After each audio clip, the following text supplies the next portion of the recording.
Je m'appelle Aude Niedanu, je suis la fondatrice de l'Hôpital, une agence d'innovation en santé qui conçoit des solutions innovantes pour faciliter le quotidien des patients, de leurs aidants et des soignants. Je suis diplômée de l'école polytechnique, j'ai un diplôme d'ingénieur. J'ai fait un doctorat en chimie organique parce que je voulais créer des nouveaux médicaments. Et puis à un moment, je me suis dit que je préférais m'occuper des gens que des molécules.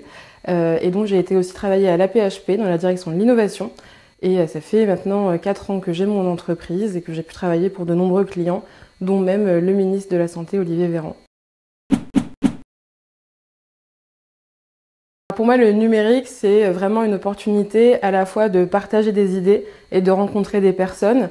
Donc, dans mon travail, ça m'a permis de rencontrer énormément de gens qui aujourd'hui sont des partenaires ou des mentors ou des clients. Il ne faut pas avoir peur, je pense, d'aller vers les gens, par exemple sur LinkedIn, pour créer du lien, proposer des cafés, échanger. Et ça permet aussi donc de partager des idées sous forme de posts, d'articles, de podcasts. Aujourd'hui, on a un podcast et donc vraiment de diffuser à large échelle nos convictions, nos méthodes et voilà, créer du lien autour des gens et des idées.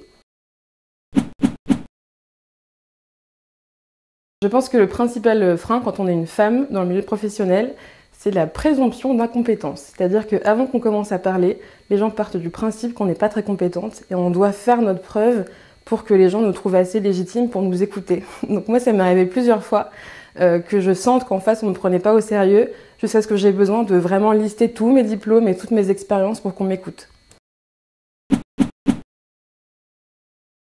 Je pense que le numérique, c'est une excellente opportunité pour les jeunes femmes et les jeunes en général. Déjà parce que c'est un énorme vivier d'emplois d'avenir, il y a plein de choses qui se construisent et donc c'est intéressant de se former. C'est aussi un endroit où on peut se former en autonomie. Donc si on a envie d'apprendre de nouvelles compétences, grâce à YouTube, grâce aux MOOC, grâce aux articles, aux newsletters, etc., on peut se former soi-même sans avoir besoin d'aller passer un nouveau diplôme ou de s'engager dans des études longues. Donc ça, je pense que c'est exceptionnel. Et puis enfin, c'est aussi un bon moyen de créer du réseau, de rencontrer des personnes qui vont être peut-être des mentors, qui vont nous accompagner aussi dans notre développement. Alors, c'est des jeunes qui souhaitent entreprendre et suivre un peu mon exemple. Déjà, je voudrais leur dire de se sentir légitime à le faire, quel que soit leur background, quelles que soient leurs études. Il y a vraiment plein de manières de se positionner. Ensuite, je leur dirais aussi d'aller lentement, parce qu'on entend beaucoup que les startups, ça doit croître très vite, il doit se passer plein de choses. La première année, on doit embaucher 200 personnes. Enfin, j'exagère un peu, mais je pense que c'est important de se dire qu'on peut aussi entreprendre lentement, sans avoir besoin forcément d'avoir des fonds pour démarrer, etc. Et construire voilà, de manière très lente son entreprise. Moi, j'ai mis 4 ans à embaucher 3 personnes et je pense que c'était un rythme qui me convenait bien.